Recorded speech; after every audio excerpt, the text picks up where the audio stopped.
porque realmente lo siento, pero recién cuando fui a buscarlo a la entrada de la facultad para subir acá, la gente se lo estaba diciendo, cómo lo extrañamos, y él aclaró que él no extrañaba la corte.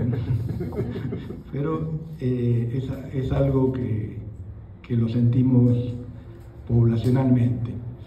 Después, bueno, tiene distintas distinciones y honoris causa en más de 30 universidades de todo el mundo, y también fue miembro de la Corte Internacional de Derechos Humanos.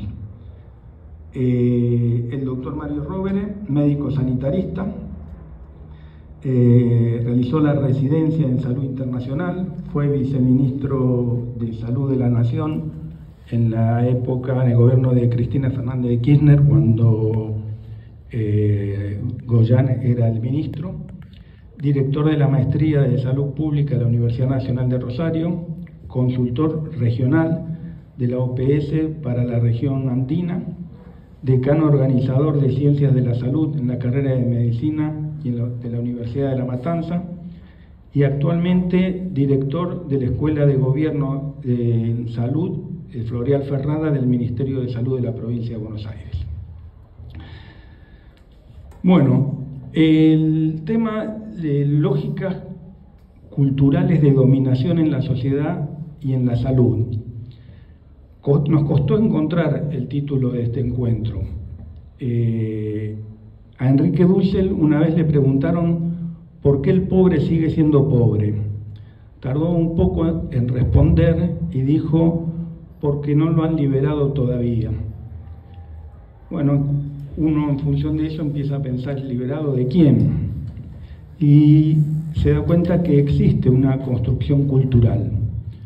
Una construcción cultural que construye organización, que construye manejo de la población, que construye manejo de los recursos, que va construyendo una colonialidad de poder, de saber y de ser. Para estos constructores, en realidad destructores, la concentración de riqueza es causa y consecuencia a la vez. Es decir, lo motiva a seguir este tipo de construcción para poder seguir acumulando riqueza. Y de esa forma van fijando sus reglas de juego, que nada tienen que ver con la democracia. El juego de ellos es otro. Sobran ejemplos. En nuestro país, el Ministerio de Capital Humano, intimado por la justicia más de una vez, intento de magnicidio de la ex vicepresidenta, la prisión de Lula sin más prueba que la convicción de un juez, persecución política a Correa en Ecuador, persecución política de Bukele en El Salvador. Acá hago un paréntesis para rendir cierto homenaje a un compañero de Alames de El Salvador, que en estos momentos está exiliado por haber sido viceministro de Salud de El Salvador y ser un perseguido político. Bukele, quien convirtió las cárceles y las ha transformado en verdaderos campos de concentración. Pero bueno, todas estas cosas ocurren y mientras tanto la tecnología de la comunicación nos lleva a hablar de Gallardo, del fraude en Venezuela, de los Juegos Olímpicos, o si las niñez hay que encerrarla al año, a los 2 años, a los 5 o a los 10. Bueno, el campo de la salud no es ajeno a estas nuevas reglas de este juego mercantil. La lógica sanitarista nos dice que más vale prevenir que curar, pero la lógica del mercado nos dice al revés, más vale curar que prevenir. Por lo tanto, tenemos enfermedades evitables, tenemos muertes prematuras, que se van naturalizando y las cosas naturalizadas se van invisibilizando. Tenemos industria farmacéutica, biotecnología, seguros de salud, todos aportando para esa mencionada concentración de riqueza. Bueno, todo esto es un simple bosquejo de un contexto de lógicas culturales de dominación.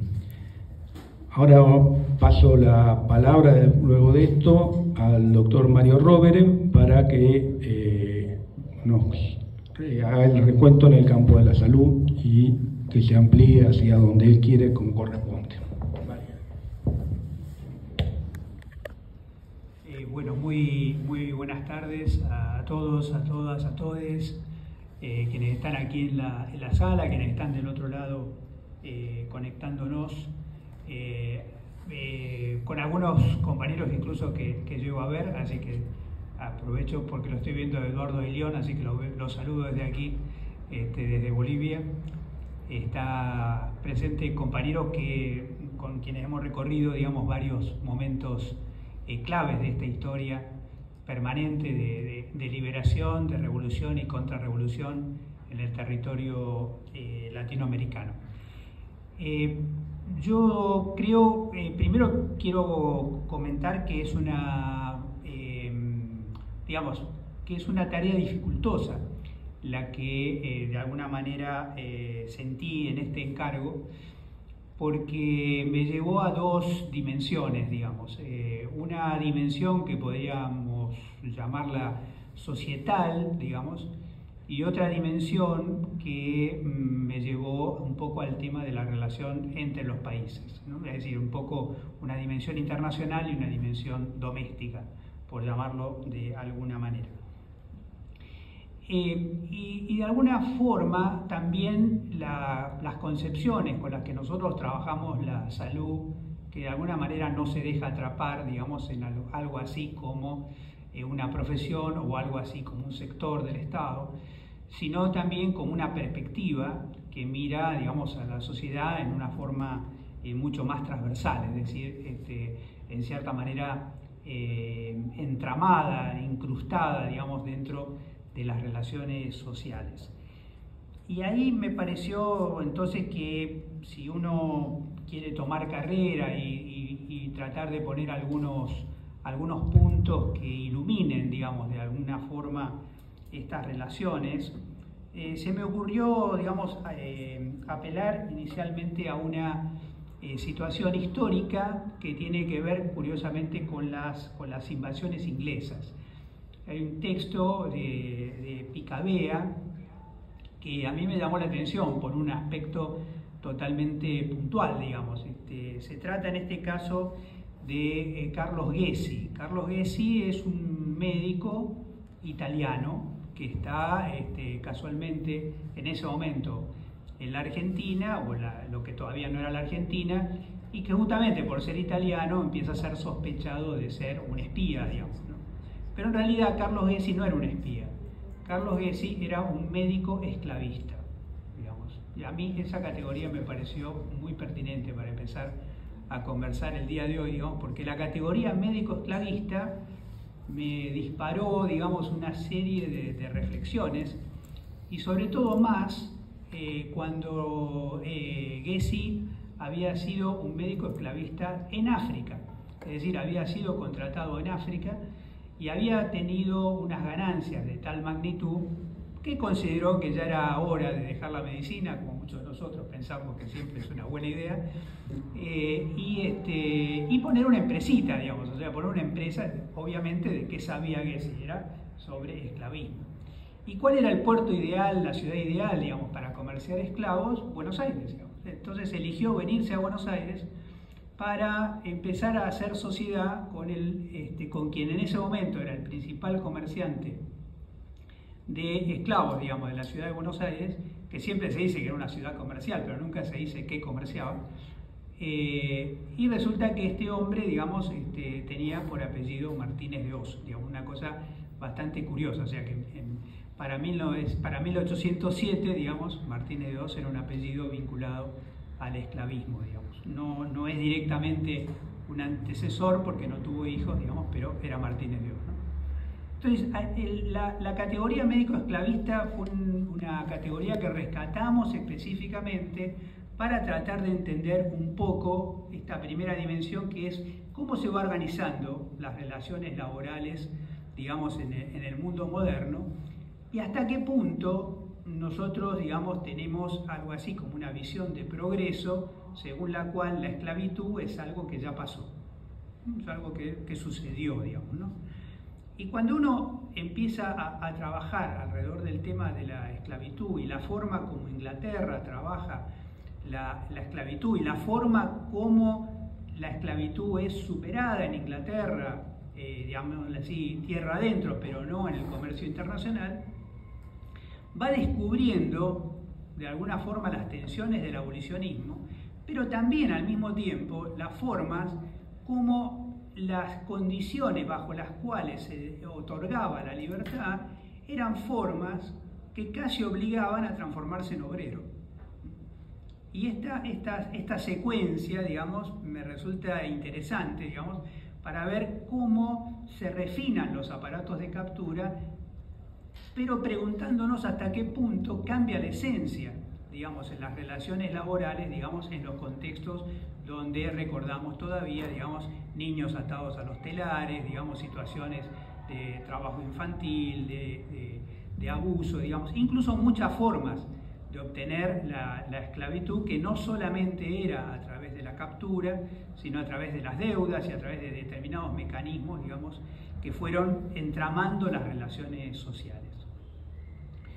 Otra relación que me pareció igualmente fuerte, por decir así, densa, se refiere a un médico llamado Marion Sims, digamos. Marion Sims es considerado el padre de la ginecología, digamos. Es un médico norteamericano que, digamos, se desempeña en Alabama, que hasta pasó a ser el primer médico en la historia norteamericana en tener una escultura propia, una estatua, pero era un hombre muy meticuloso, digamos, y como era un hombre muy meticuloso, describió con precisión, digamos, todas las acciones y experimentos que había desarrollado. Dentro de eso, digamos, la experimentación con sus esclavas, digamos, desarrollando cirugías experimentales, digamos, en todas las zonas ginecológicas, digamos, no hace falta entrar en muchos detalles porque los detalles los plantea el propio Sims. Y en el año 2018 los movimientos feministas norteamericanos lograron, digamos, tirar abajo la escultura, la estatua, digamos, de Sims, digamos, porque justamente por estos antecedentes que lo colocaban directamente, digamos, en prácticas crueles. Y claro, eran prácticas crueles coincidentes, muy llamativo que este hombre es totalmente contemporáneo con Claude Bernard, digamos, ¿no? Solamente que Claude Bernard concentraba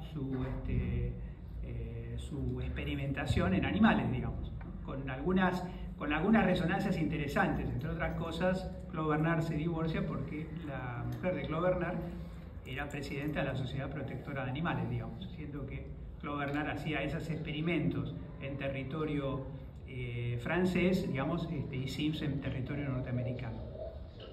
Y lo menciono fundamentalmente porque cuando se ve la línea argumental de los médicos alemanes, cuando los médicos alemanes empiezan, digamos, todo lo que nosotros ha organizado, por así decir, el mundo de la bioética, que son las barbaridades que se han hecho en la Alemania nazi, digamos, en realidad uno de los motores de esa experimentación era la envidia de la medicina alemana de experimentos que no se podían hacer en Alemania y que sí se podían hacer en Estados Unidos y que permitieron el avance de la ciencia en Estados Unidos, atado directamente a la lógica de la esclavitud. Entonces me parecía, digamos, relevante traer un poco el tema de la esclavitud, porque va generando de alguna manera algo que es una especie de pensamiento mágico. Creo que tenemos algún micrófono abierto, ¿verdad? Sí, Sonia Spotorno. Sí, Sonia Spotorno, ¿puedes apagar el micrófono, por favor? Gracias. Eso ya fue muy específico. No, muchísimas gracias. No, lo que decíamos es que verdaderamente, como nosotros tenemos digamos, una especie de noción naturalizada de progreso, digamos, podríamos llegar a pensar que la humanidad progresa en un sentido lineal, digamos, ¿cierto? Pero cuando nosotros empezamos a ver, entre otras cosas, digamos, que por ejemplo, digamos, el desempleo es el principal disciplinador de las relaciones de trabajo, digamos, empezamos a ver digamos que en muchos casos encontramos personas en poblaciones rurales, digamos, absolutamente esclavizadas. La palabra esclavitud, que parece una categoría colocada en el pasado, empieza a adquirir una dimensión de contemporaneidad inquietante, digamos, en relación a esta primera relación. Obviamente de lo que estamos hablando es que una vez que uno coloca la palabra dominación, está colocando, digamos, efectivamente, como vamos a referirnos hoy, a una dimensión de carácter cultural, digamos, o sea, todo el aparato cultural de esas relaciones de dominación, pero también a la base material que lo permite, digamos, porque de lo contrario parecería que, digamos, podría haber un acto redentor que cada uno de nosotros se descoloniza en su casa, digamos, y mañana, digamos, surge otra sociedad, digamos. Ahora, esto también tiene que ver con el mundo de las relaciones internacionales, donde salud también tiene algunos episodios que contar, particularmente relevantes, para tratar de ubicarnos en la situación, digamos, en la situación actual. Toda esa etapa que nosotros podríamos llamar del imperialismo, digamos, casi un siglo de imperialismo británico, en todo con control, dominio, digamos, sobre una enorme cantidad de la superficie del planeta, se va a aparecer en acto, y me vengo un poquito más acá, digamos, alrededor de 1902, digamos. El 1902 es un año muy particular para las relaciones internacionales y la salud pública, y las relaciones entre la salud pública y la forma como los países se articulan entre sí. Las relaciones internacionales son, en cierta manera, una organización, como organización relativamente joven, relativamente reciente. Las conferencias internacionales, claro, se llamaba internacional a las conferencias a los dos lados del Atlántico, digamos, entre Estados Unidos y Europa, digamos. Pero de todas maneras, podríamos decir que salud protagoniza la segunda conferencia internacional, es dedicada a salud. Es decir, el mundo de las relaciones internacionales, con el estatuto conferencia, se organiza un poco alrededor de salud. La primera es el telégrafo, porque en realidad el telégrafo iba a unir, digamos, las dos, un telégrafo que se iba a lanzar conectando a través del Atlántico, digamos, las dos costas del Atlántico. La conferencia de salud es muy llamativa porque, digamos, porque empieza a organizarse fundamentalmente alrededor de la problemática del cólera. La revolución industrial, la mejora de los transportes, permite que una enfermedad que quedaba confinada, digamos, a la India, que a duras penas a veces llegaba a la Meca, de repente, digamos, empieza a ser frecuente en Europa. Así que ahí tenemos una preocupación enorme, sobre todo porque está el proyecto del canal de Suez, digamos, y en ese contexto salud empieza a meterse en las relaciones internacionales. Pero hay una brutal relación, que yo creo que la salud internacional nunca hubiera llegado a ser la que es, si no fuera por la principal contradicción entre salud pública y mercantilismo. Esto es una relación que está incluso, digamos, en los primeros presidentes de los Estados Unidos. Ya, digamos, podríamos decir, incluso el federalismo fue pensado especialmente para impedir que los estados generaran aduanas internas generadas o legitimadas por la vía de, digamos, de las decisiones sanitarias. Entonces, las cuarentenas eran absolutamente contradictorias con los intereses mercantiles. Para 1871, por ejemplo, en Buenos Aires, los comerciantes se organizan, ridiculizan en ese momento a los higienistas y se organizan para impedir que se bloquee el carnaval cuando ya había todas las evidencias de una epidemia de fiebre amarilla, digamos, que hizo un desastre en esta ciudad y que, como ustedes saben, es el origen del cementerio de la Chacarita. Esa lógica se pone en acto en el año 1902, donde se va a dar simultáneamente un fenómeno que es la creación de la primera institución de salud, la Oficina Sanitaria Panamericana, 1902, pero es el mismo año de la independencia condicionada de Cuba, digamos. Y muchos autores de las relaciones internacionales dicen, digamos, que tenemos aquí el primer acto fundacional del neocolonialismo, ¿sí? Es decir, el surgimiento de las condicionalidades estableciendo, digamos, que Cuba y el gran lobby cubano, porque Cuba logra su independencia por el lobby cubano en Nueva York, fundamentalmente, en la época de Martí, podríamos decir así, pero básicamente Cuba, que es primero ocupada, o sea, Estados Unidos le gana a España y luego, digamos, le otorga la independencia. Uno podría decir, obviamente, le quería, no, digamos, a Puerto Rico no se la otorgó, a Filipinas tampoco se la otorgó, pero el lobby cubano en Estados Unidos logra la independencia de Cuba. Pero una independencia condicionada que dice claramente en la enmienda Platt que en caso de que el gobierno cubano se viera, digamos, de alguna manera inhábil para mantener libre de fiebre amarilla el puerto de La Habana, Estados Unidos se reservaba el derecho a volver a intervenir militarmente sobre la isla. Y a partir de ahí nace, digamos, las condicionalidades, es decir, esa tensión, que alguno recordará esa película Queimada, digamos, cuando se discute, digamos, adentro de la diferencia entre imperialismo y neocolonialismo, porque entramos de alguna manera a los dispositivos de dominación del siglo XXI, digamos, inaugurado con todas estas herramientas, digamos, a través de las cuales de alguna manera la fuerza militar pasaría a ser innecesaria, digamos, o pasaría a quedar como amenaza en tanto y en cuanto pueda generar otro tipo de vinculaciones. Y es curioso que la salud esté metida ahí, digamos, porque la salud estaba metida directamente en la sanidad de puertos y fronteras, en todos los comercios el comercio internacional, en todas las relaciones, incluso domésticas, e incluso la explicación cuando se habla de que en la Argentina la salud es federal y se apela a la Constitución de 1853, recordando que en realidad se copia el modelo norteamericano y que el modelo norteamericano traía resonancias de, digamos, de que el gobierno mandaba la salud a los estados para garantizarse que no hubiera fuerza capaz de bloquear el comercio interno, ¿se acuerdan digamos, de levantar cualquier tipo de aduana interior? Digamos, bueno, las aduanas no eran solamente económicas, también eran sanitarias, digamos, y había que frenar esta especie de desparpajo de los higienistas de la época.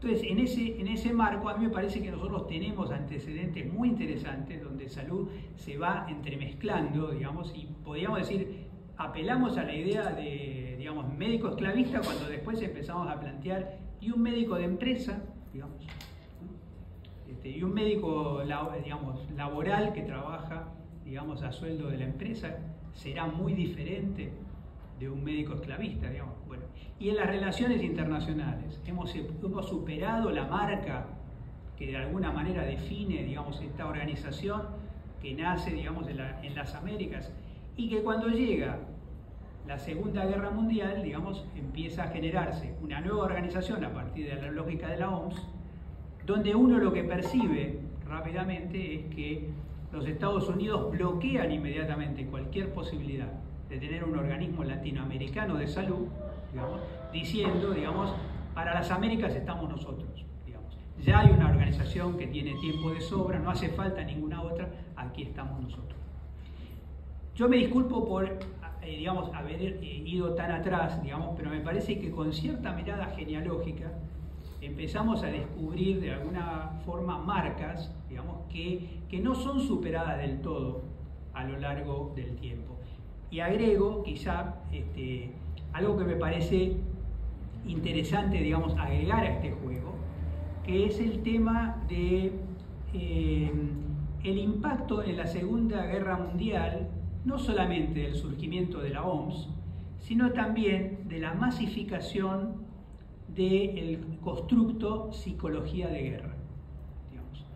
Y ahí apelo también a una digamos, que Jorge Rachid con cierta frecuencia lo utiliza, digamos, que es el tema de las conferencias de Ramón Carrillo en la Escuela Superior de Guerra, digamos, donde apela a la descripción, literalmente hablando, de un constructo que después vamos a descubrir que es la base de toda la estructura de la publicidad a partir de la mitad del siglo XX. Y que esa publicidad que empezó inicialmente y tímidamente, digamos, para vender cosas, rápidamente se descubrió la potencialidad, digamos, para la manipulación política. Y si uno mira, digamos, la lógica de la psicología de guerra planteada por Carrillo, aparece algo bastante parecido, digamos, a esto cuando uno dice, digamos, la grieta, digamos, la tensión, digamos. Son estrategias absolutamente planificadas, dentro de lo cual, para la época de Carrillo, hablaba, digamos, fundamentalmente de una materia prima que él llamaba la rabia, digamos, ¿no?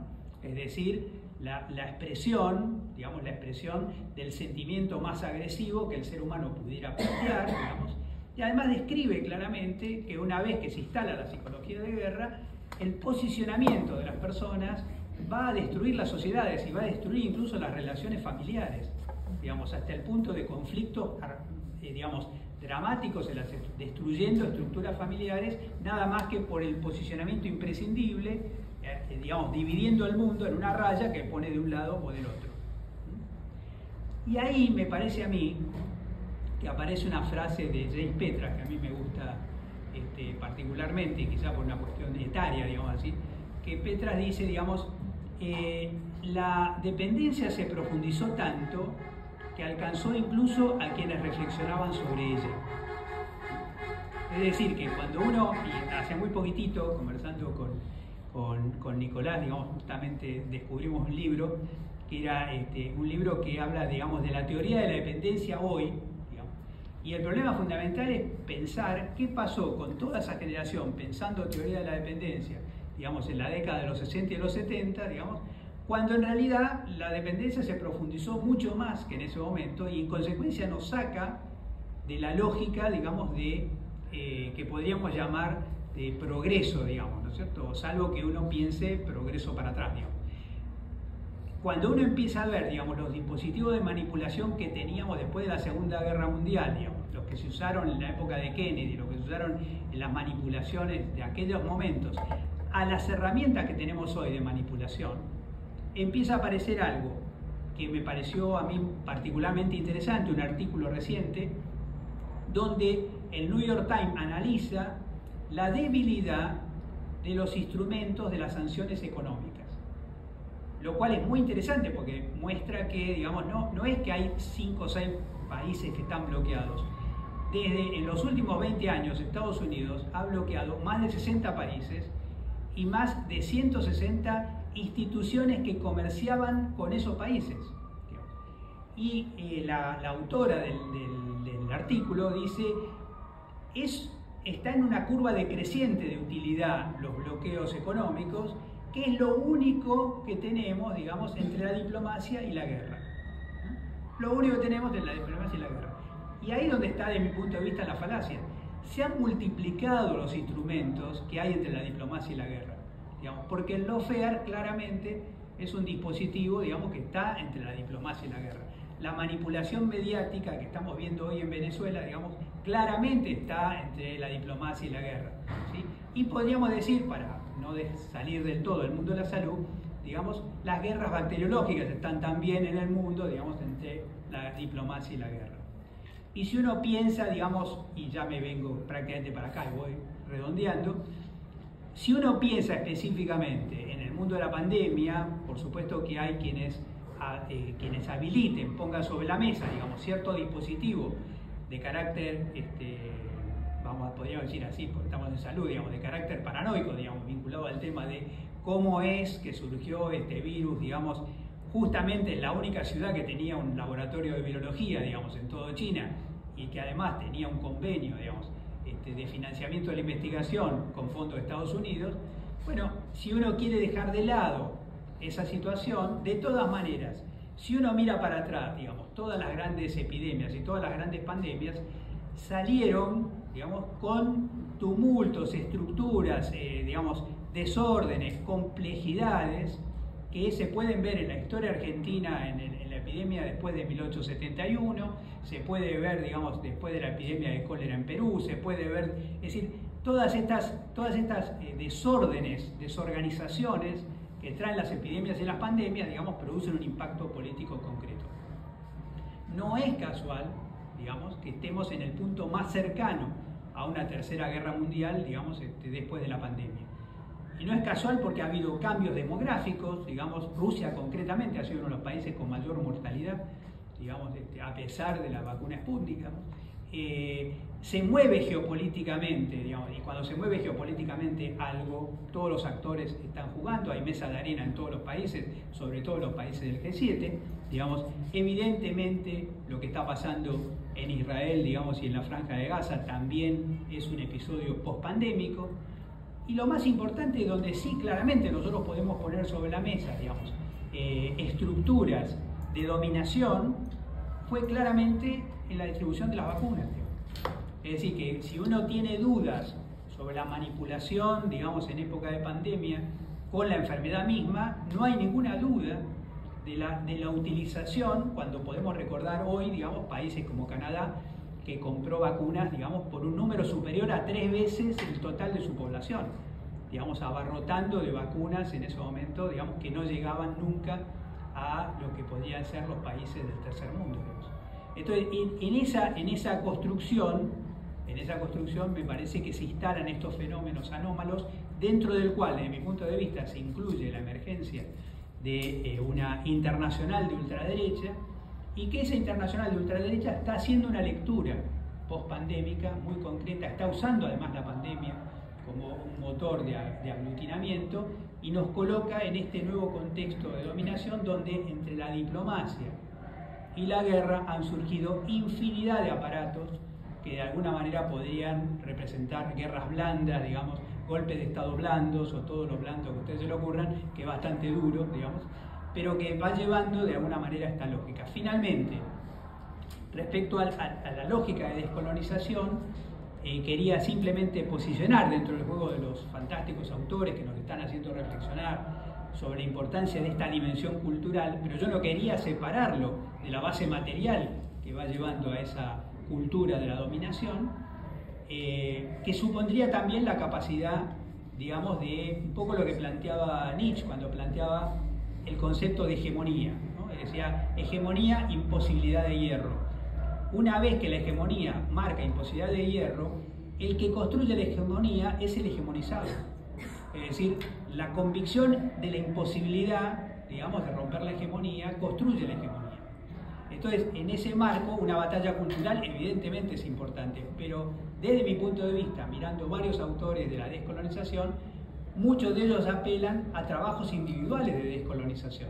Y creo que resulta absolutamente estéril y, si no, digamos, poco viable, que el trabajo de descolonización cultural sea encarado individualmente. Digamos. Me parece que es una tarea colectiva, es una tarea que podemos encarar juntos, colectivamente, y además, para cerrar por donde empecé, digamos, en último caso, la descolonización como trabajo colectivo también es una acción de salud.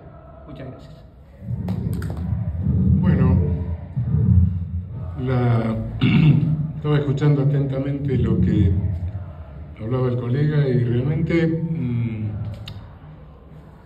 es un disparador de varias cosas.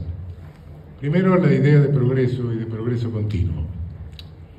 Cuidado, nosotros entendemos que nuestra civilización occidental, producto de la modernidad, etcétera, nos ha hecho adquirir una serie de valores. Primero tendríamos que mirar la realidad. Una cosa es el deber ser y otra cosa es el ser. Pero independientemente de eso, nada nos autoriza a mirar por sobre el hombro a otras culturas, mucho menos a nuestras culturas originarias, pero tampoco a la islámica y a otras, porque sí es cierto, hay cosas que no nos agradan, posición subordinada de la mujer, etcétera, pero me pregunto, todo esto que es el progreso, la finalización de la esclavitud. ¿Cuándo acabó la esclavitud aquí en la región? En 1888, con la Ley Áurea de la princesa Isabel. ¿Y todo a qué se debió? Y se debió a que en el mercado internacional ya no se demandaba tanta azúcar, empezó a demandarse café, el centro económico del nordeste de Brasil se trasladó al sur, y la lógica era que la mano de obra también se trasladase. No se trasladó porque la República Bella positivista impulsó la masiva inmigración europea. Hoy vemos el mapa de Brasil completamente dividido, incluso políticamente. Interesante. Pero 1888, sí, ahí termina la esclavitud. En 1885 se reúnen en Berlín, convocados por Bismarck, todos los europeos, y se reparten África como una pizza. Hasta entonces no se habían animado a entrar al interior de África por temor a la malaria, etc. Pero bueno, ya dispusieron de la quinina y otras cosas y se metieron. Y no solo había países, sino que había una sociedad anónima, presidida por Leopoldo II como rey de Bélgica. Bélgica no se mete, pero le dice, bueno, puedes hacer una sociedad anónima tuya.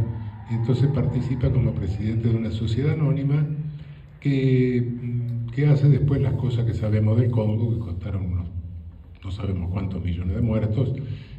Los más optimistas dicen 2,5 millones, los más pesimistas 10 millones. Pero de cualquier manera, sanciones de amputación, etcétera, para los que no recogían suficiente caucho, todas esas cosas. 1885, sí. Estamos entrando al siglo XX, la India, ¿sí? Unos 20 millones de muertos, como resultado del hambre, de la sequía, de haber desarmado la red de regadío anterior, y de exportar todo el producto de granos a Europa en lugar de mantener a la población, claro. Es decir, pero cuando yo nací, mi madre no podía votar, claro. Y cuando mi madre nació, mi abuela no podía disponer de sus bienes sin la firma de mi abuelo. Y cuando todo esto pasó, mis abuelos ya habían nacido. De modo que estamos a un tiro de piedra en la historia. No son adquisiciones de nuestra cultura tradicional, milenaria, no, cuidado, nada de eso. Son valores que se han incorporado demasiado recientemente. No nos autorizan a mirar por sobre el hombro ninguna otra cultura, por más que no nos gusten algunas cosas y que tratemos de hacer lo posible para que cambien. El colonialismo tuvo distintas etapas, por supuesto, pero es interesante pensar en el colonialismo originario, el nuestro. ¿Por qué nos coloniza Iberia? Y porque se había mandado una campaña colonizadora adentro contra el al-Andalus a lo largo de más de medio milenio, y tenía una estructura colonizante, una estructura jerarquizante de la sociedad, una sociedad perfectamente corporativa, perfectamente estratificada, y que refuerza la base de la estratificación. No la inventa, por supuesto, sino que la refuerza. ¿Cuál es la base de la estratificación? Una estructura colonizante es una estructura social ejércitoforme, perdónenme el neologismo, tiene una forma de un ejército. En la base están las pequeñas unidades, mandadas por los sargentos, los cabos, etcétera, que son el paterfamilia. La subordinación de la mujer o la subhumanización de la mujer es un presupuesto necesario de la colonización originaria, más que la jerarquización por melanina que viene después. Eso fue necesario para organizar después la colonia, el personal de la colonia, a donde los marginados del sur de España fueron los que estaban en la cúspide de la escala social. Nosotros hemos sido colonizados por andaluces, recién, es decir, islámicos recién cristianizados a garrotazos. Bien, esta colonización se valió de los siguientes argumentos. fundamentalmente quedaron en claro en el debate de Valladolid. Decían, bueno, la guerra es legítima si es en defensa propia, la guerra es legítima si es para recuperar lo que nos han robado, la guerra es legítima si es para restablecer injurias o devolver injurias, y finalmente la guerra también es legítima si la hacemos contra quienes no viven conforme al derecho natural.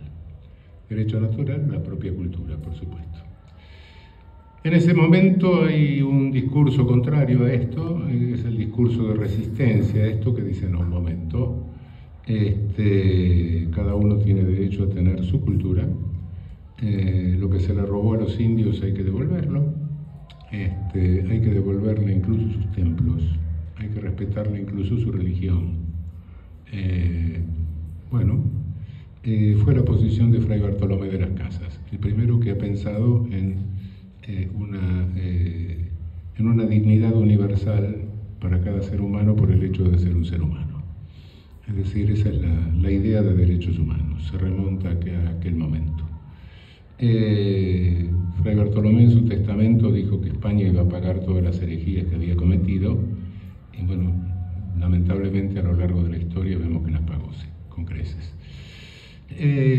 Pero bueno, toda ideología es un ómnibus que vende boletos para la jerarquización de seres humanos, para quienes son más humanos y menos humanos. Y de lo que quisiera referirme un momento es a las distintas ideas que cundieron con estos distintos boletos, desde entonces hasta hoy. Luego me dirán, bueno, no, pero cuidado, miren, cuidado, vino la modernidad, por ahí por el siglo XVIII, una serie de tipos en el norte que pensaron en la dignidad de la persona humana, y después esos tipos nos bajaron la civilización al sur. Mentira, no fue así, de ninguna manera.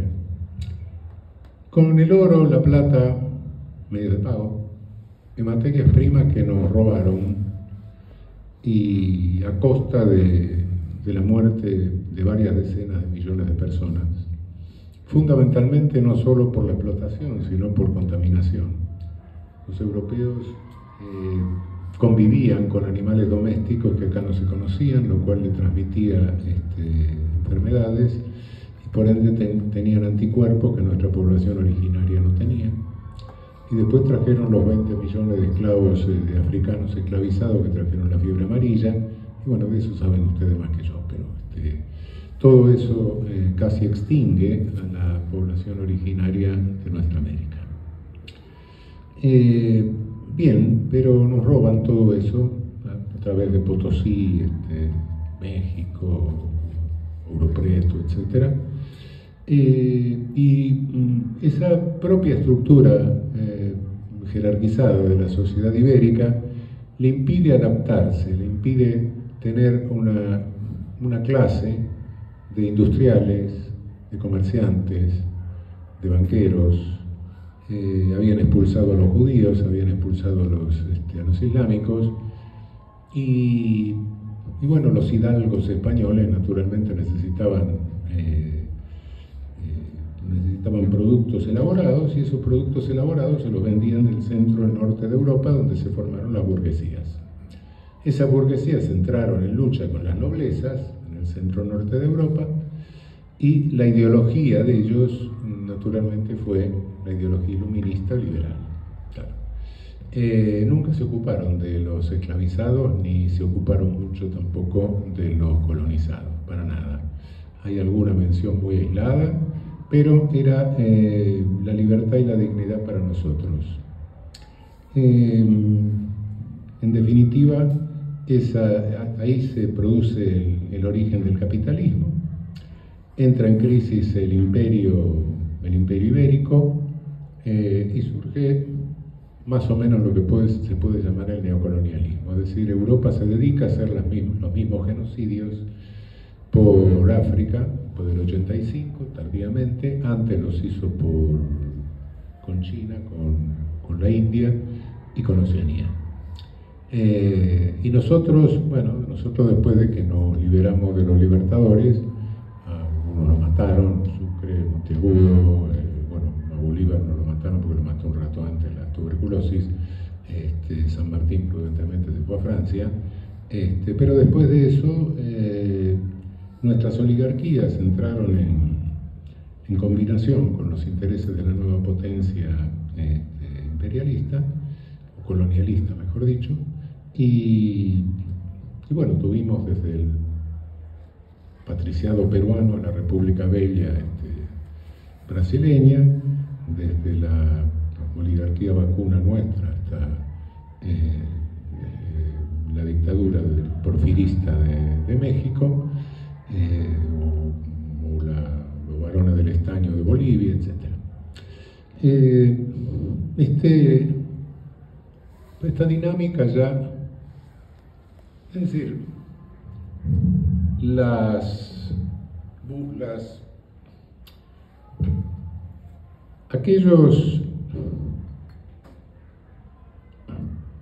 aquellos europeos que peleaban contra la nobleza, aquellas burguesías se hicieron del poder, y una vez que se hicieron del poder ya no les interesó limitar el poder. Y entonces hay un cambio en toda la ideología europea, que es el reduccionismo biológico o el darwinismo social. Interesante, porque hay dos discursos que legitiman el colonialismo. Por supuesto, para los dos, nosotros éramos inferiores, no cabe la menor duda, ¿no? Pero ¿por qué? Hay un racismo evolutivo y hay un racismo involutivo. El racismo involutivo es el de la raza superior, que después fue decayendo porque se cruzó con algunos medios simios que había en el camino. Bueno, todas las versiones que van a terminar finalmente en el nazismo, ¿no? Chamberlain, toda la versión esa. El evolutivo, que es un racismo optimista, es el llamado darwinismo social. Dice que bueno, sí, las razas evolucionan y ellos son los más evolucionados porque tienen la cabeza más grande, y llegaron a tener la cabeza más grande porque en la lucha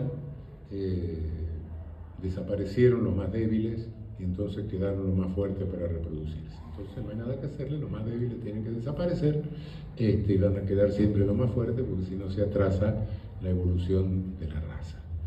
Semejante grosería, por supuesto, bueno, hoy llama la atención, pero se sigue diciendo lo mismo de alguna manera, ¿no? En otros términos. Pero al mismo tiempo yo le decía que toda ideología vende boletos para esto, ¿no? En el otro extremo podemos tener una ideología totalmente espiritualista, ¿no? Como podía ser la de la India, ¿no? Decir, bueno, no importa, viene la reencarnación y cuando uno es mejor se va reencarnando en otros bichos más superiores hasta llegar a la casta superior, que es resultado de la reencarnación. Bueno, van quedando los mejores, pero ya espiritualmente, ¿no? Hay otra versión idealista que circula mucho, yo me disculpo, bueno, hay mucha gente que admira mucho a Hegel, pero recomiendo la lectura de la filosofía de la historia de Hegel, ¿no? Donde para Hegel resulta que el espíritu, el Geist, el espíritu de la humanidad, nace con los griegos. Todo lo anterior no importa. Bueno, los judíos estaban sometidos al dominio absoluto, los islámicos eran muy sensuales, los chinos eran teocráticos, etc. No, todo empieza con los griegos, porque todos los idealistas alemanes de la época se decían herederos de los griegos, naturalmente. Y entonces el espíritu sale de Grecia y va avanzando el espíritu que parece más un espectro que un espíritu, más que un Geist, que va matando millones de personas en su camino. Bueno, los negros de África no, esos estaban en el umbral de la historia, no habían entrado todavía. Y en América la población originaria era débil, al contacto con el europeo desapareció. Desapareció. Se murió. La mataron. Bueno, pero desapareció. Yo creo que el primer desaparecedor de gente en la historia, en la filosofía, es Hegel, ¿no? Los negros no están, los otros desaparecieron. Y finalmente, claro, el espíritu llega a Europa, bueno, en la Europa latina más o menos, no mucho, demasiado, pero en la Europa donde él está en la punta de la flecha de la historia,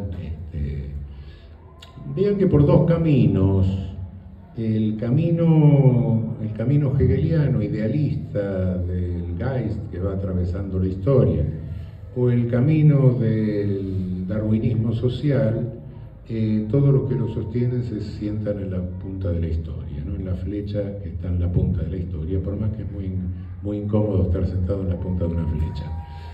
Pero todo el racismo evolucionista va en ese sentido. El otro no, el otro, el de Chamberlain, el que después se cultiva en el nazismo, es que entran por el norte de Europa unos tipos rubios que no se sabe de dónde salen, y que se van mezclando después. Gobineau fue un novelista, novelista francés. Su mejor novela es esa, sobre las razas. Novelista y diplomático francés, fue embajador en Brasil. Consideró que Brasil realmente, por el mestizaje que tenía y la cantidad de negros, se iba a extinguir la población. Parece que se equivocó, no pueden parar el crecimiento, y que con el único que podía hablar, que no tenía mezcla de negro, que era más ario, era con el emperador.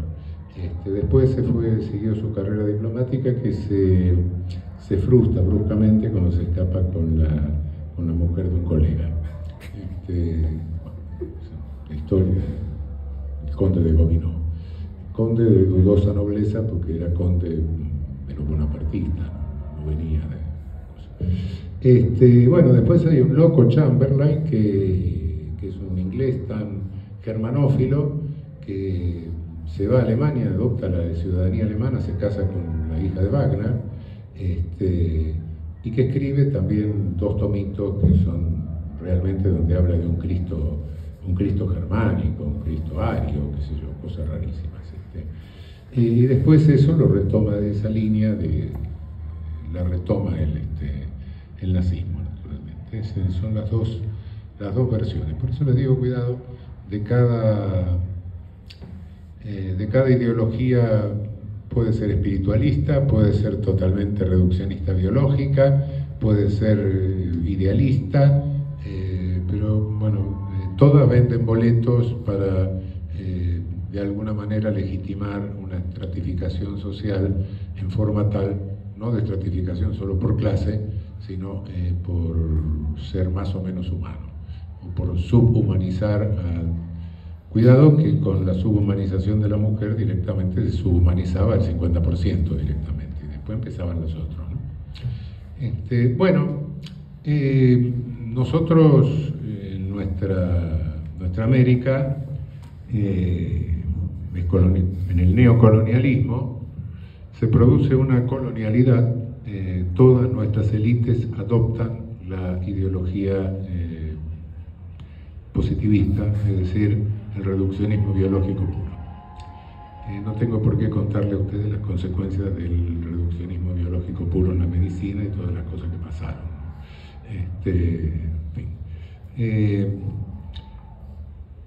Y por cierto, el reduccionismo biológico puro no desaparece de nuestros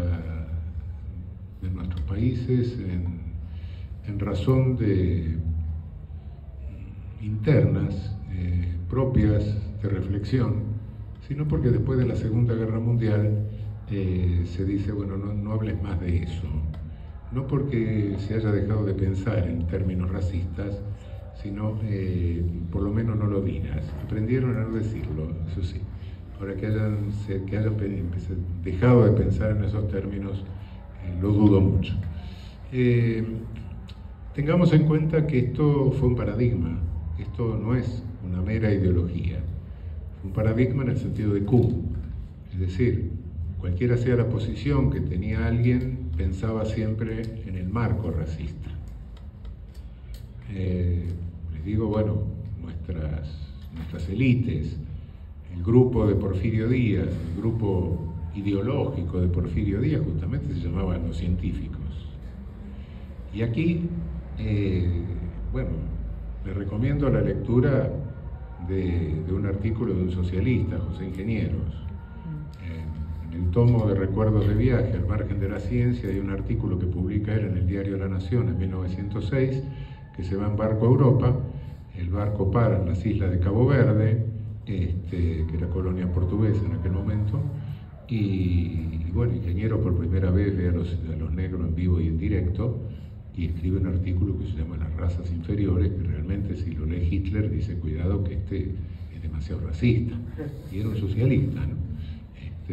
Por eso digo, es un paradigma, cuidado que quienes se salían de ese paradigma eran marginados de la academia, etc., ¿no? Hoy vemos cuadros colgados en las paredes de las facultades, etc., los tipos que eran positivistas y eran racistas, hay que hacerlo.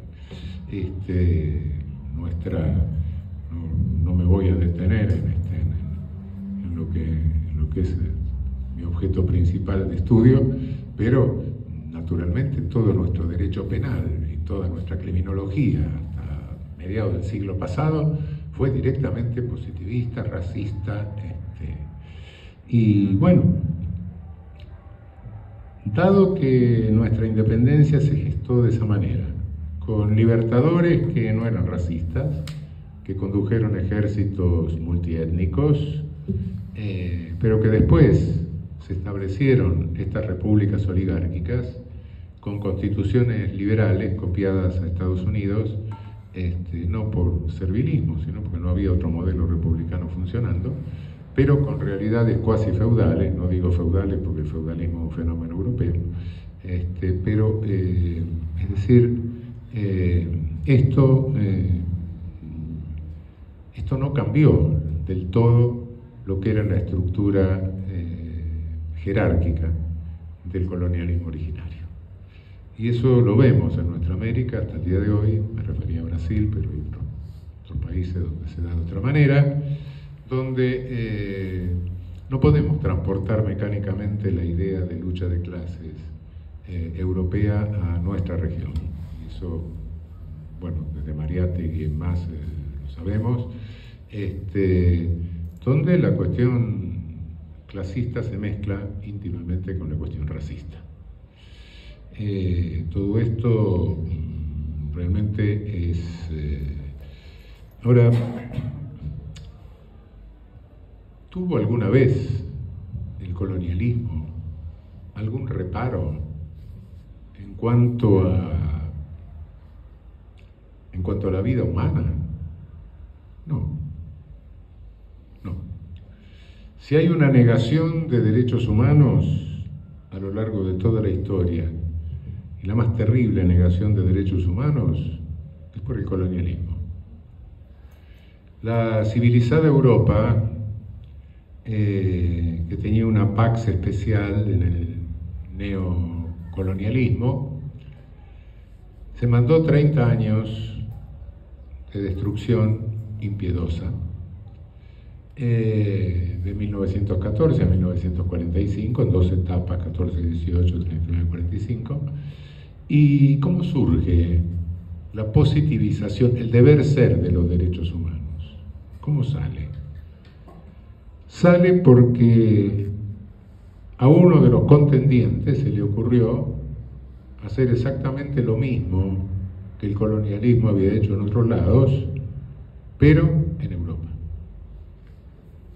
Y tanto las víctimas como los victimizadores eran blanquitos, no tenían melanina. Y entonces eso termina, para colmo, con Hiroshima y Nagasaki. Y entonces, por miedo,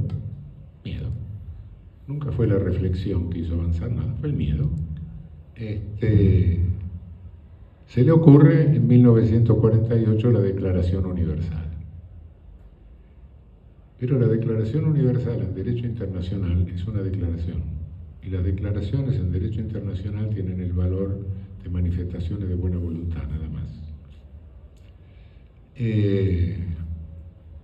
¿Y qué pasó? Era un exministro de Gaulle y la señora Roosevelt, que terminaron de leer a los autores del siglo XVIII que habían dejado en la mesita de noche. No, era el miedo. Sacar la Declaración Universal. Valor de declaración, nada más. Tardaron 30 años en hacer los pactos internacionales de derechos civiles y políticos y de derechos económicos, sociales y culturales. Esos sí son tratados. Lo otro era declaración. Pero el día antes de la declaración se sanciona la Convención Internacional contra el Genocidio. Y ahí desaparecen las últimas palabras del proyecto. Grupos políticos o análogos, la borran. Porque no le convenía mucho a los norteamericanos con Hiroshima y Nagasaki, y tampoco le convenía al compañero Pepe Stalin. Entonces desaparece. Y hoy tenemos un concepto internacional de genocidio que más o menos parece ser una caricatura del hitlerismo. Y no solo eso, sino que a partir de ahí empiezan una serie de cosas rarísimas. El presidente Truman, que no era ningún filósofo, por cierto, hace un discurso donde dice que agradece que el poder nuclear les haya caído en las manos a ellos y no a los enemigos, lo cual hasta ahí está bien. Pero agrega que le ruega a Dios que le enseñe cómo usarlo conforme a sus designios. Realmente yo creo que la energía nuclear es la energía creadora, ¿no? El átomo, pues, le pide al creador que le enseñe cómo usar la destrucción de la energía creadora para hacer pelota lo que sea. Bueno, el capitalismo diciendo eso, el socialismo institucionalizado borrando grupos políticos o análogos, se estaba anunciando ya una época complicada. Me queda un minuto. Esto fue el neocolonialismo. Yo creo que el neocolonialismo, bueno, se puede hablar de los distintos momentos del colonialismo, es un poco arbitraria la clasificación. Creo que el neocolonialismo termina para nosotros con las dictaduras de seguridad nacional. Y pasamos a un colonialismo actual, que es el tardo colonialismo financiero, como resultado de una transformación de la economía. El aparato financiero que siempre acompañó al capitalismo, de repente empezó a hipertrofiarse, ya no se pudieron fabricar billetes de dólares porque de la inflación, entonces se dejaron de fabricar los billetes y se empezó a fabricar otros papelitos que dicen te voy a pagar, lo que no te voy a poder pagar en la vida, nunca. Y ahí se produce el fenómeno de la financiarización de la economía. Estamos contabilizando números de computadora, los papeles verdes no existen en la cantidad en que los contamos.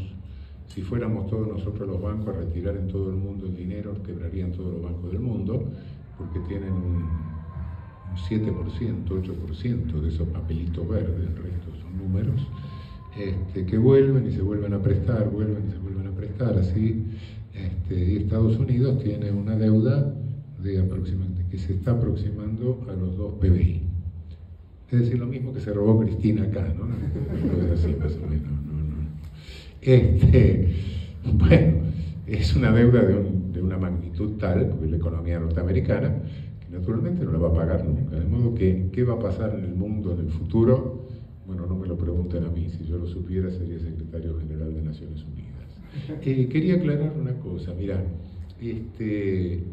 mi abuela paterna se llamaba Getzi, pero no tengo nada que ver con ese tipo, con ese tipo. Bueno, muchas gracias. No dije nada. Queda abierto el micrófono para quien quiera hacer algún tipo de pregunta, comentario, lo que sea. Acércate porque así lo escuchan.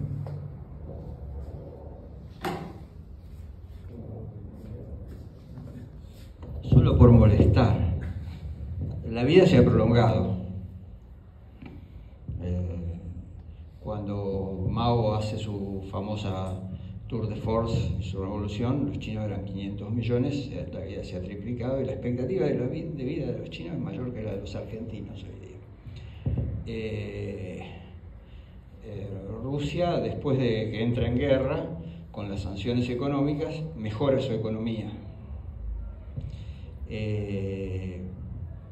Los estados nacionales se ponen otra vez en foco a partir de la pandemia, porque el fracaso de los organismos y los mecanismos internacionales y de mercado fue muy manifiesto, y qué sé yo, modestos esfuerzos que hemos protagonizado en la provincia de Buenos Aires de repente tuvieron relevancia, hicieron la diferencia entre el 1.000.000 de muertos en Estados Unidos y los modestos 10.000 muertos que debe haber tenido China por la misma pestilencia. La lucha geopolítica, digamos, está en curso y hemos quedado en un lugar incómodo, que es América, porque el imperio americano va a querer mantener su vigencia en estas pampas. No sé si en el otro mundo que está tomando centralidad, que es todo donde está la mayor parte de la población, que es Asia, Eurasia. Entonces, más allá de las categorías del positivismo, yo quisiera señalar el interés que tendría una idea muy elemental de todo el sector salud, que es prolongar la vida, evitar que se muera, alargar la vida. Después vemos si geriátricos sí, si cuidados, pero el hecho concreto es que nuestras mujeres, que en el siglo XIX vivían menos que los hombres, hoy tienen una expectativa de vida tremenda y un protagonista. Se suicidan menos.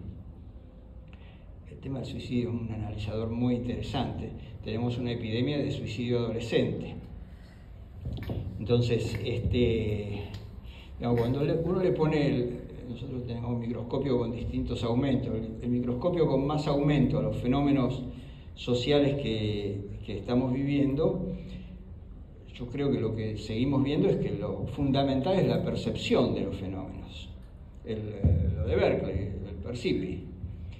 Entonces, y hoy este es el principal elemento de adicción, y además del consumo.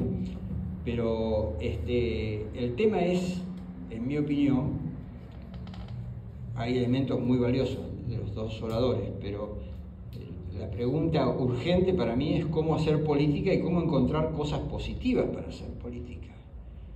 Urgentes. Si yo supiera cómo contestar, Mira, acabo de publicar en la Tecla Ñ un artículo que se llama Anomia y... ¿Puedo recomendar la Tecla Ñ? Sí. Es extraordinaria. El de Rinesi. Sí, hoy publiqué uno que se llama Anomia y Depresión. Bueno, con depresión no se puede hacer resistencia. Y creo que lo que tenemos que hacer antes que nada es pensar, bueno, el diluvio va a pasar, qué sé yo, salvo que realmente lo que vos estás planteando, aumento de población, tensiones, no sabemos qué diablo puede pasar con el arsenal nuclear, pero tenemos el otro problema, que si tenemos que alimentar a más población planetaria y con este capitalismo financiero y con este ritmo de producción extractiva, etcétera, vamos a hacer pelota al planeta. Vamos a hacer pelota las condiciones de habitabilidad humana del planeta. El planeta, gracias a Dios, no lo podemos hacer pelota. Tiene unos 40.000 millones de años todavía más por delante. Pero es decir que pueden las cucarachas reproducirse y llegar a ver una cucaracha inteligente, etc. Algunos dicen que son los pulpos porque tienen los tentáculos que salen de la cabeza. Y algún día algún pulpo arqueólogo va a decir, bueno, hubo una raza de estúpidos que se suicidaron. Bueno, si no pasa eso, bueno, empecemos a pensar qué hacer cuando aparezca la palomita con la ramita en el pico, y saquémonos un poco la anomia esta que tenemos, ¿no? Que me dirán, bueno, sí, pero eso depende de condiciones objetivas, que concretamente en nuestro país no están dadas. Es decir, no hay nadie que dé el grito de Ipiranga. Bueno, pero eso va a pasar. El vacío en política no se sostiene. El vacío se llena y el caos se organiza, no hay nada que hacerle, eso tarde o temprano pasa. Y bueno, y digo ahí que no es la primera vez que nos pasa eso, ¿no? Que en la década del 30, la década infame, bueno, un poeta sintetizó el mismo sentimiento, que fue Discépolo en Cambalache. Y bueno, pasó. Bueno, también va a pasar esto. Pero entremos a pensar qué hacer después. Yo no aconsejo que la gente se fume nada, que se tome nada, ¿no? Por razones elementales, ¿no? Pero que nos juntemos y empecemos a pensar qué hacemos después, ¿no? Que en la condición objetiva el grito de Ipiranga lo va a dar alguien. Y cuanto mayor es el vacío, mayor es la urgencia en que algo aparezca.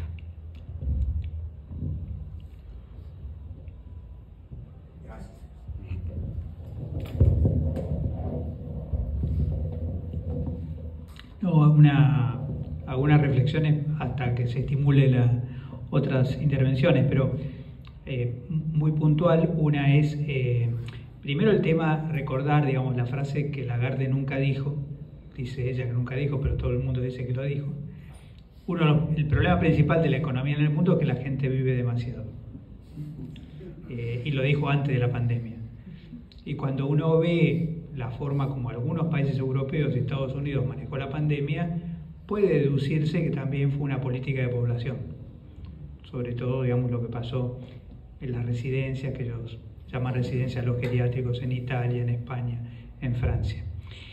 El otro, cuando yo enfatizo, digamos, el tema de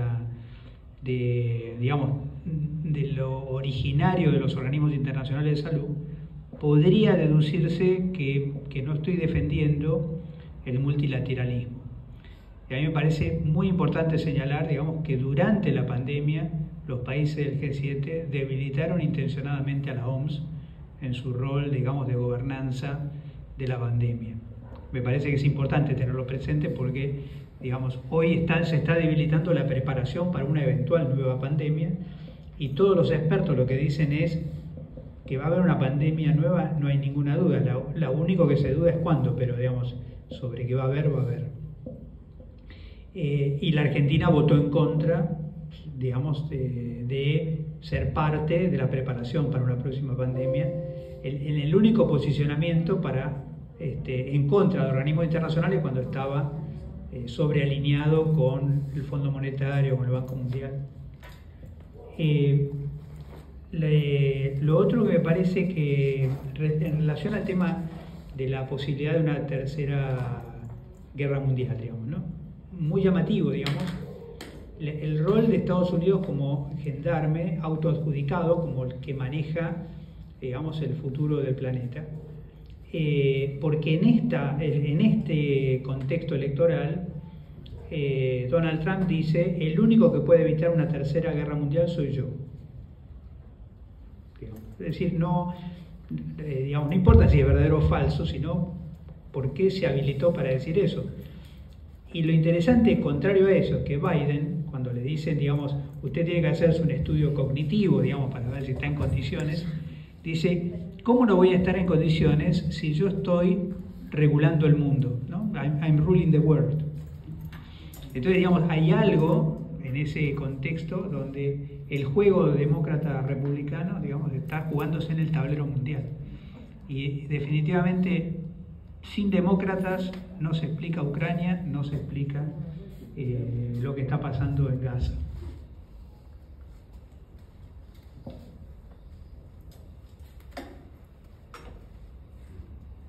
¿Qué pasó? Nada. Quedándose mate. Baja batería. No, la crisis de... Estamos con la... Los problemas energéticos forman parte de la colonización. ¿Más preguntas? ¿Comentarios?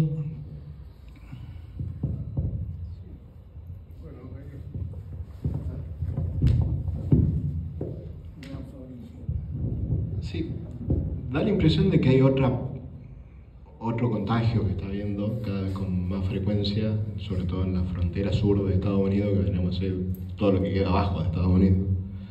Que es una epidemia de plomo en sangre, diría Zaffaroni en sus mejores ensayos, que tiene que ver con la lógica esta de lucha contra los narcos, lucha contra la droga, que aparentemente es un discurso que funciona automáticamente para la inhibición total de los derechos humanos.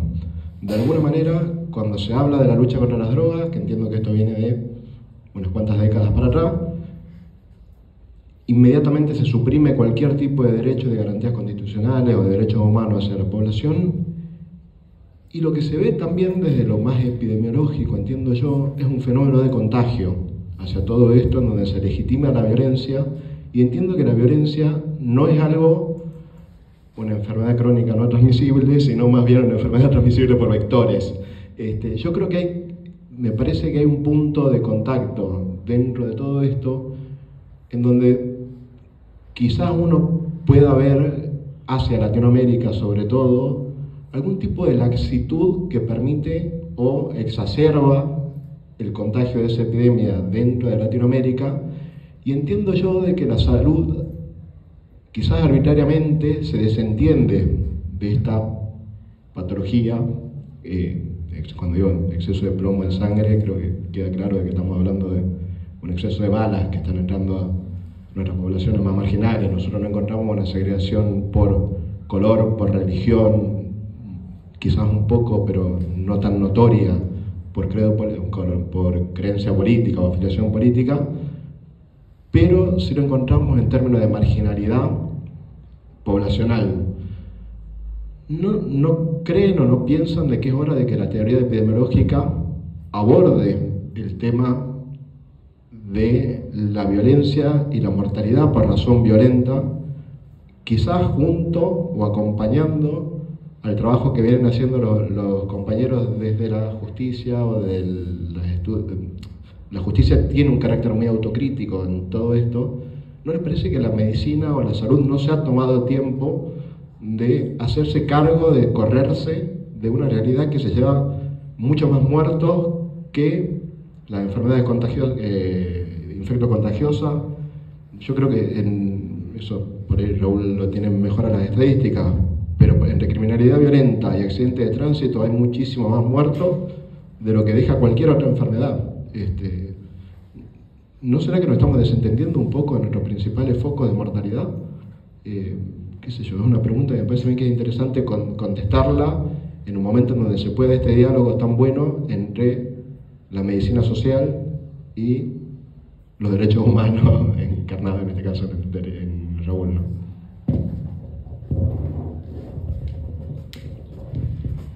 Bueno, sí, realmente hay dos cifras que somos campeones en América Latina, que son los coeficientes de Gini y los índices de muerte violenta. Nos venimos salvando Uruguay, Argentina, Chile, poco Perú, Bolivia. El resto de América del Sur, es decir, Brasil, Colombia, Venezuela, América Central, con la excepción un poco de Costa Rica, México. Hay índices, los índices de homicidios se miden por 100.000 habitantes anuales. Naciones Unidas considera más o menos que cuando se pasan los 20 homicidios anuales por 100.000, estamos en un momento de crisis. En todos estos países ese límite está superado. Tenemos en nuestra región una ciudad que tiene el índice de homicidio más alto del mundo, que es San Pedro Sula en Honduras. Bueno, creo que la coincidencia entre los dos campeonatos que venimos ganando, coeficiente de Gini y índices de homicidios en los cuales no solo cuento los homicidios de iniciativa privada, sino también la letalidad policial, ¿no? Y en los países donde se pudo hacer un análisis de homicidio en la sociedad, coincide muchísimo con la composición de la población prisionizada. En Brasil directamente, sí, hay una enorme riqueza en melanina, tanto en la víctima de homicidio como en la cárcel, ¿no? Cosa que siempre les digo, hay una riqueza de melanina bárbara, no veo la misma en la universidad ni en el Poder Judicial. Veo una pobreza de melanina ahí, ¿no? Pero bueno, esa es en nuestro país no, nuestro país tiene un índice de homicidio que, bueno, no es como para salir a festejarlo con matraca, porque el objetivo sería llegar al 1 por 100.000 anual, que es lo que tienen los países europeos. Cero no hay, pero les diría que en la ciudad de Buenos Aires estamos en 3 más o menos, o 4, una cosa así, no creo que lleguemos a 4. Y en el conurbano hay también un marcado descenso. En la ciudad de Buenos Aires, hasta el año 2022, el descenso fue del 50%. Es decir, nos estamos ahorrando unos 100 cadáveres por año directamente. Había unos 200 más o menos hacia el 2010, hacia el 2022 hay aproximadamente 98 o 100. Incidencia de menores de 16 años prácticamente insignificantes. Hay años que hay uno, hay años que hay dos, hay años que no hay ninguno. No hay una incidencia pesada en eso, de modo que todo lo que se dice a ese respecto es mentira. ¿Qué hicieron? ¿Por qué bajaron el 50%? No lo sé, algo hicieron. La imagen que ven de la guerra psicológica es que salimos a la calle, nos roban y nos matan. No, de los 100 homicidios que hasta el 2002 había, en 2022, 2023 no lo puedo decir porque lo están relevando recién ahora, 12 solamente, es decir, un 12% fueron en ocasión de robo, el resto son homicidios reconocidos, es decir, intrafamiliares, o intragrupales, o entre vecinos, etc. Esa es la realidad que tenemos en nuestra región. Si sacamos esta parte sur de América del Sur, sí es seriamente preocupante, muy seriamente preocupante, sí es cierto. Sí.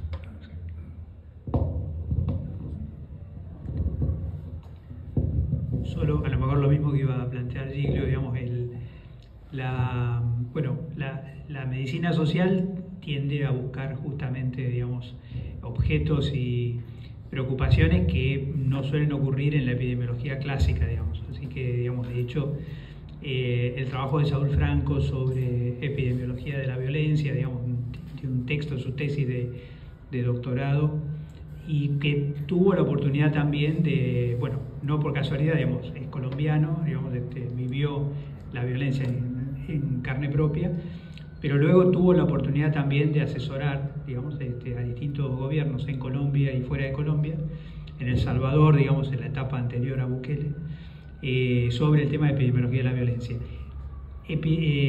Ahora, trabajos epidemiológicos inspirados en esa lógica han encontrado grandes dificultades de registros, incluso registros disociados entre los registros de la justicia y los registros policiales, que hace, digamos, bastante complejo, digamos, el estudio de remontarse a su vez a las causas, remolcarse porque es todo, llamémoslo así, de debate procesal, digamos, así que ha sido bastante complicado en las investigaciones de Argentina.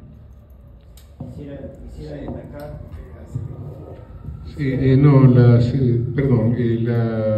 la metodología sí es cierto, es compleja, es decir, la información policial siempre tiene un número menor de homicidios y la información judicial tiene un número mayor. Porque el idiota que vuelca los datos en la computadora en el Poder Judicial se olvida de poner el artículo 42, entonces las tentativas resultan homicidios consumados. La policía no es que esté ocultando homicidios, sino que se desentiende del caso a la semana, a los 10 días, y si la víctima se murió después no lo registra. No nos quedó otra solución que ver expediente por expediente y hacerlo con un protocolo de unas 20 preguntas, que más o menos hora del día, edad de víctima, edad de victimario, etcétera, bueno, más o menos, que nos permitió no hacer un examen muy cualitativo, pero algo de cualitativo, lo cual nos permite decir más o menos en qué circunstancias se produce. Pero sí, hay dificultades de esa naturaleza, sí. Quisiera mencionar el trabajo de la Comisión de la Verdad de Colombia, de la que participa este compañero nuestro de la medicina social, Saúl Franco Agudelo, pero también todo el movimiento de derechos humanos de Colombia, y ahí hay un encuentro, es un estudio monumental, son 12 tomos, que puede ser un paradigma de lo que vos planteaste y una gran legitimidad de lo que vos planteaste. Bueno, aquí tenemos un comentario de la compañera Mariana Badie, que dice que el dato de la incidencia de menores de 16 años en los delitos de homicidio necesitamos amplificarlo y plantearlo fuertemente una estrategia comunicacional. Interesantísimo aporte de ambos expositores, incluidas las preguntas sobre epidemiología de las violencias. Yo un comentario que quería hacer también con respecto al tema que vos planteaste, que el narcotráfico, que me llamó muchísimo la atención en un programa radial, El cohete a la luna, en la radio de Las Madres 530, que hicieron comentarios sobre el dragado del canal Magdalena, de los puertos de Rosario y la historia de los escáneres que había en el puerto de Montevideo, por donde pasan todos los barcos que llegan con droga a Europa. Y por qué se estaba trabando casualmente el dragado del canal de Magdalena. Generalmente esos programas se pueden volver a escuchar, digamos, están grabados, es una investigación más que interesante de eso. ¿Algún otro aporte, comentario?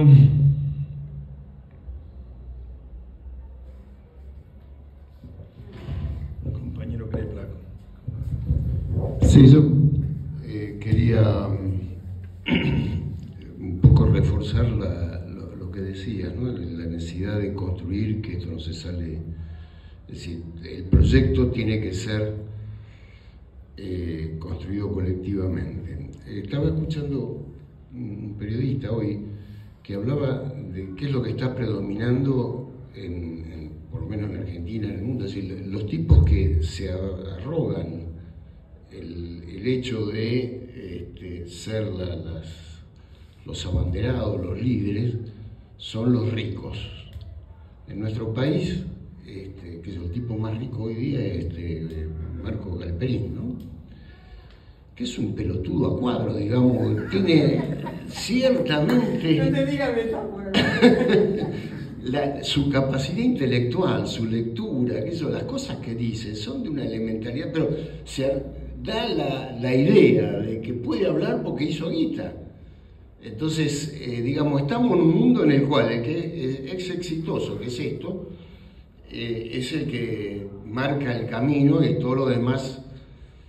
Romper con esto, ¿no? El tema del autoemprendimiento, el emprendedurismo, el salir de una sociedad que ve en la riqueza individual o en es efectivamente una batalla cultural contra el neocolonialismo, digamos, que es lo que nos está atrapando. De paso, no lo dijiste, Mario, pero creo que Alberto lo escuchó en otra oportunidad, el primer presidente, no sé si de la OPS fue un almirante, ¿no? Yanqui, que tenía que ver justamente con la necesidad de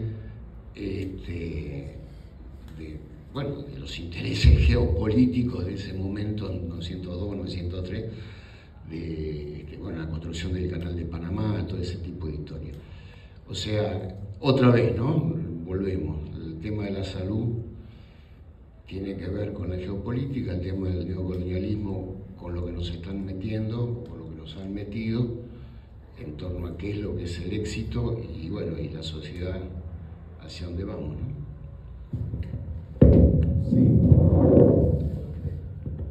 Sí, la cosa neocolonial, no tardocolonial, bueno, me refería a Hegel, al positivismo, pero después, cuanto más irracional es una realidad de poder, menor nivel de elaboración tiene el discurso que lo legitima. Es decir, más rastrero es el discurso. Y bueno, el discurso de legitimación de la seguridad nacional es un discurso realmente insólito. No estamos en la Tercera Guerra Mundial, no declarada, entonces un discurso que inician los franceses, que claro, decían que estaban ganando luchando la Tercera Guerra Mundial después del papelón que habían hecho en la Segunda, ¿no? Un discurso que es Occidente, qué sé yo, la defensa de Occidente, como si Marx hubiera sido un oriental, qué sé yo, no sé, Marx chino, no tengo idea, más occidental que Marx, no conozco ninguno, no. Bueno, y después, ahora lo que tenemos es un neodarwinismo social que está cambiado, el homo economicus, ¿no? Todo lo decidimos en la vida conforme a la ley de oferta y demanda, y si no lo decidimos así somos unos idiotas, y listo. Ese es decir, cada vez el nivel de elaboración del discurso va cayendo más, ¿no? El nivel de Hegel, bueno, era Hegel, qué sé yo, pero bueno, el otro del positivismo sí era bastante rudimentario, pero bueno, era un discurso biologista que pasaba por científico en su vida. Esto directamente es una payasada, ¿no? Que estaba pidiendo la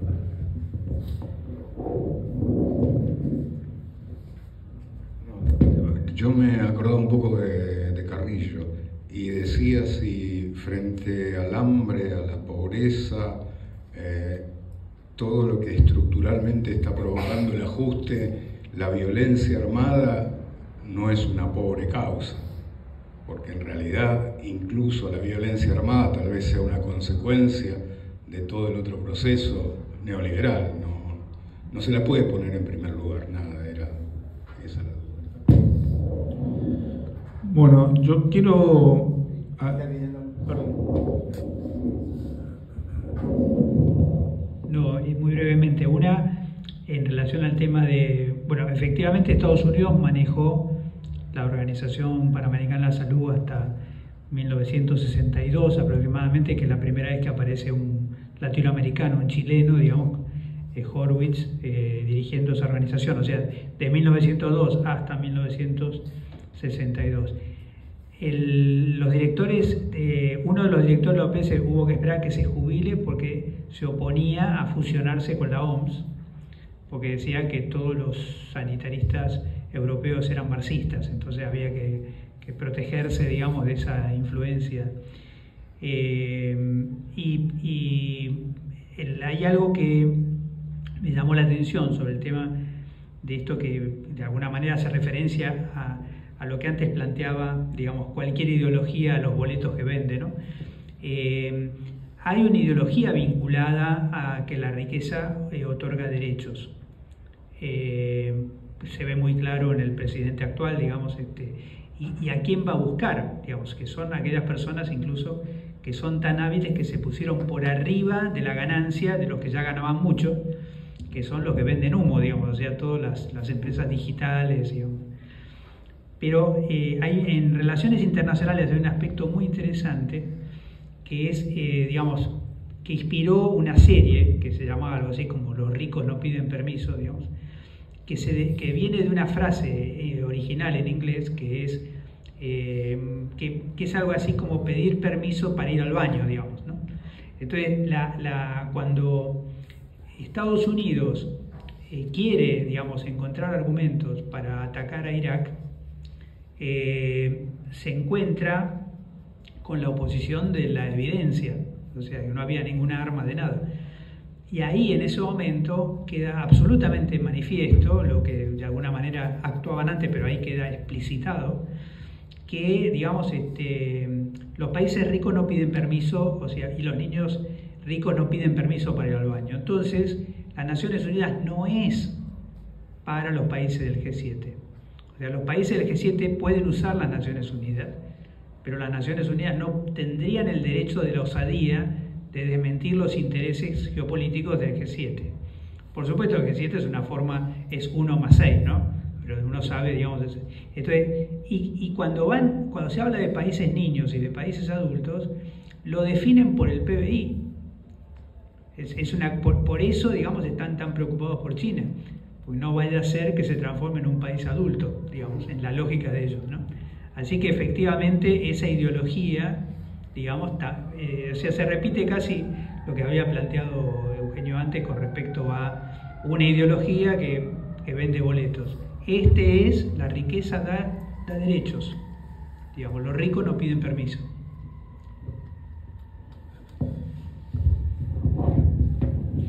Bueno, acá hay comentarios, agradecimiento de Silvio Ferrer, muchas gracias por las exposiciones. Sonia Espotorno comenta que es fundamental el tema burocrático que aportó el doctor Zaffaroni. Increíble los problemas estadísticos, informativos que generan las caratulaciones del Poder Judicial. Excelente las exposiciones, muchísimas gracias. Va a ser muy desprolijo lo que voy a hacer, pero ya los que me conocen saben que es una habilidad que tengo. En la sala está una persona que ha sido referente de bioética en la UNESCO en la Argentina, fue el que trabajó por el índice de abuelidad, lo cual todo el tema de las abuelas, de los nietos, la identificación era más que importante. Es decir, creo que eso ha producido un punto de inflexión en la historia de este país. Y lo veo callado ahí y me parece...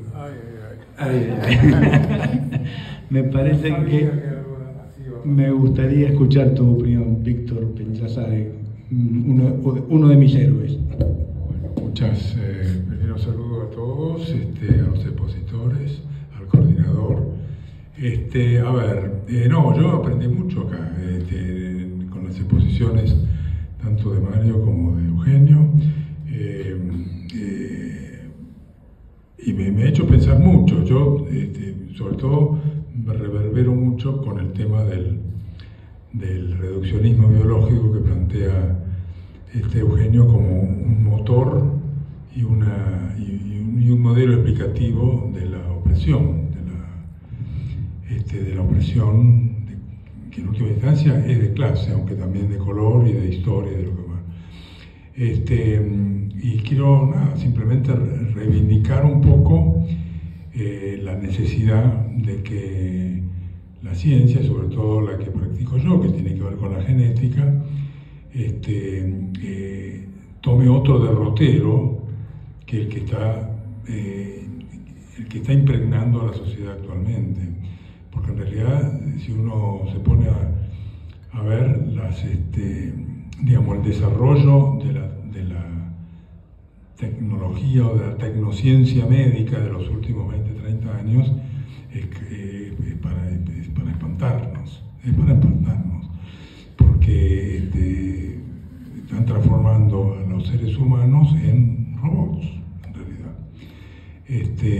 Además de los robots en serio, los que nos atienden el teléfono y todas esas cosas, pero es algo muy preocupante que la salud haya estado perdiendo humanidad y humanismo, porque en realidad no se están transformando en personas que tienen tal o cual síntoma o rótulos o lo que fuera, totalmente desprovistos de contacto, de socialización, etc. Bueno, esto quería aportar un granito más contra el reduccionismo biológico, reduccionismo genético, como lo llamo yo. En realidad, interesante que mencionaste el tema de las abuelas y la recuperación de identidad de los nietos, porque es como, y yo se lo he dicho muchas veces a las abuelas, sobre todo a Estela, con quien me une una relación muy linda, muy agradable y de mucha confianza mutua. Y yo le decía, mira, Estela, está bien, el ADN sirve, y no hay otra herramienta para la identificación humana en este caso. Pero, ojo, porque el ADN es un arma de doble filo. Y hoy en día, digamos, el imperio de la tecnociencia y de la biotecnología es terrible, en el sentido de que no hay nada que se justifique socialmente y en el área de la salud que no pase por el ADN. Y entonces le digo, entonces hay que tener mucho cuidado porque es un arma de doble filo, y no hay nada que dependa solo del ADN. No hay nada que dependa, ningún rasgo humano que dependa solo de del genoma, ninguno, cero. Ahora, ¿cómo concilias eso con el hecho? Pero Estela lo entendió muy bien. Por supuesto, el ADN fue 100% determinista, si se quiere, en el sentido, o 99,9%, ¿viste? Por ciento, porque es una característica del ser humano. No tiene nada que ver con lo social, no tiene nada que ver con la historia, no tiene nada que ver con nada. Tiene que ver con que uno hereda los genes de los padres y a través y de sus abuelos a través de los padres, más nada, eso es matemático. Es lo único que el ADN no falla. En todo lo demás falla, porque mirá que, bueno, no quiero extenderme demasiado, pero las patologías que existen, médicas que existen en el ser humano y en las poblaciones, prácticamente no hay ninguna que dependa exclusivamente de un factor genético, ninguna. Pero sin embargo estamos con que el cáncer es genético, con que el aprendizaje es genético, con que todo resulta que está siendo reducido a los genes, y eso pienso que es terrible, es terrible. Esperemos que los que piensan como yo en el área de la tecnociencia y de la biología y de la medicina no se sigan dejando tentar, porque están siendo tentados cada vez más por el famoso mercado financiero. No, pero sí, pero el determinismo es una herramienta del complejo médico-industrial, que es el que en última instancia es el que gobierna nuestra salud, a pesar nuestro. Bueno, no, eso nada más. ¿Me hiciste hablar? Después te paso la cuenta. Gracias, Víctor. Pero no se preocupe tanto por eso, no. Son cosas que pasan, hay modas, ¿no? Nosotros, bueno, en criminología es interesante porque hubo terribles modas a medida que iba avanzando el conocimiento, con el darwinismo y sobre todo con Spencer sale el hombroso. Bueno, y todo ese, bueno, qué sé yo, fenómeno. Después aparecen la endocrinología, Y entonces, no, cuidado, porque claro, de la morfología del cuerpo aparecen los leptosomáticos, los pícnicos, los atléticos. Y claro, bueno, dicen algunas cosas que son bastante naturales, ¿no? Bueno, un gordo no puede ser arrebatador, ya lo sé, bueno, qué sé yo, en la esquina también encuentro el gordo feliz, el flaco chacarita, el musculito, y el yeti, el que era displásico, ¿no? Pero claro, todo eso tiene una parte que parece muy científico, si uno dice Kretschmer, Kraftbau, un carácter, claro, eso es la cosa, con una cita así queda. Y después aparece, claro, la endocrinología, y entonces aparece el cromosoma típico. Ah, el cromosoma típico ese, le vieron Lombroso, tenía razón. Y ahora aparecen las neurociencias. Son reduccionismos que se van dando. Yo creo que cada vez que hay un avance científico, hay unos tipos que se festeja, y tiene razón, ¿no? Dejo de lado, porque incluso el psicoanálisis en un momento también fue la solución de todo. Pero como en todo festejo hay unos cuantos tipos que se emborrachan, y creo que estos borrachos van de fiesta en fiesta, ¿no? Entonces, pero pasa, son modas. Si nos vamos a meter con el alcoholismo estamos en un problema.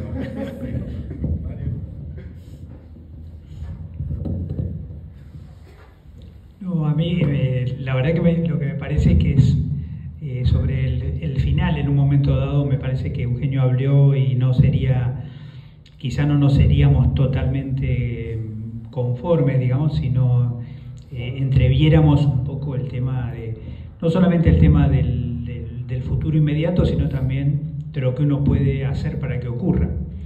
Además de tener esperanza de que determinados vacíos se llenan. Y yo recuerdo algunas cosas, agarraba algunas cosas que Eugenio planteaba en un momento dado, digamos, agarro una, me disculpo por haberla agarrado así un poco suelta, pero era en relación al tema de la represión, digamos, del último, justamente la movilización, y Eugenio planteaba algo así como, bueno, uno va a una manifestación organizado, y da la sensación, digamos, de que hace falta una transmisión intergeneracional de capacidad organizativa frente a situaciones como las actuales, que quizá nos rejuvenece, en el sentido, como decía Rachid, digamos, yo me hubiera retirado, pero gracias a Macri primero, ahora gracias a Milei, no me retiro nada. Me parece que hay algo de la experiencia, de la dramática experiencia que nos ha tocado vivir intergeneracionalmente que hace falta transferir. Por supuesto que con la esperanza y la expectativa de que se van a descubrir muchas formas nuevas de lucha, de resistencia, de organización, pero hay una historia también de resistencia que necesita ser transferida, compartida, digamos, para que esos emergentes de alguna manera se organicen, ¿no? Y la gente en general apela un poco a eso, o sea, hace falta voces políticas que expresen también, digamos, lo que una parte de nuestra sociedad está viviendo en una forma creciente. A mí me parece que nosotros desde Salud tenemos de alguna manera una posición privilegiada para ver los daños que el neoliberalismo produce, porque los daños que el neoliberalismo produce en otros sectores son menos alumnos, pero en salud son muertes evitables, ¿no? Me parece que ahí es una categoría diferente hablar de muertes evitables que otros daños sociales que son importantes, pero que en este caso pueden ser caracterizados o categorizados. Yo creo que desde Salud tenemos una posibilidad de decir algo respecto a esa emergencia llamémoslo así, del grito de Ipiranga, digamos, para decirlo en pocas palabras. Bueno, acá hay un par de comentarios, bueno, en realidad hay muchísimos agradecimientos, pero un comentario de Mariana Badie que dice, a propósito del título del conversatorio, ¿cómo ubicar las lógicas culturales con lo relacionado al determinismo del complejo médico farmacéutico? La corriente del pensamiento de medicina social, salud colectiva, se plantea debatir, invertir ese determinismo, reduccionismo. Y después un comentario de Susan López que dice: en las disputas entre el mercado y el Estado, entre lo individual y social, entre el determinismo darwiniano y la determinación social, son temas que tal que no solamente deberíamos profundizar en el análisis, sino confrontarlo con las nuevas formas de linealidad y simplicidad de explicaciones actuales. Muchas gracias, Mario, Eugenio y también Víctor por las reflexiones. Bueno, creo que no de cierre, sino algo para dejar acercando.